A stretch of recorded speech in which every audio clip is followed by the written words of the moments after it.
Deus aqui neste lugar. Muito breve vai sair uma notícia que esta igreja vai embora. Mas enquanto ela está aqui nesta terra, nós precisamos ser instrumento de Deus. Eu queria pedir liberdade para o pastor Adão, porque fazer isso aqui é lugar para você, mas eu queria fazer o seguinte: que você levasse a sua mão no ombro de uma pessoa que está do seu lado para você orar com ela. Você não vai orar por você, a princípio, não. Eu queria que aquele irmão do teclado me ajudasse a cantar ali. Dó menor, alguma coisa assim. Ele leve a mão no ombro de uma pessoa que está do seu lado. Faça uma oração por ele. Fale no ouvido dele assim: olha, Deus quer usar a sua vida, diga. Deus quer usar a sua vida. Aleluia.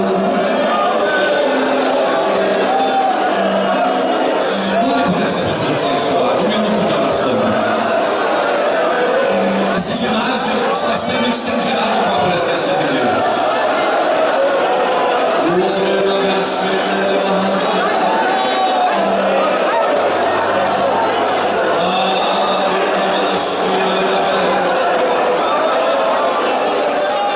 Jesus tem uma série de famílias funcionais. Esse é o Deus servos do Senhor.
Se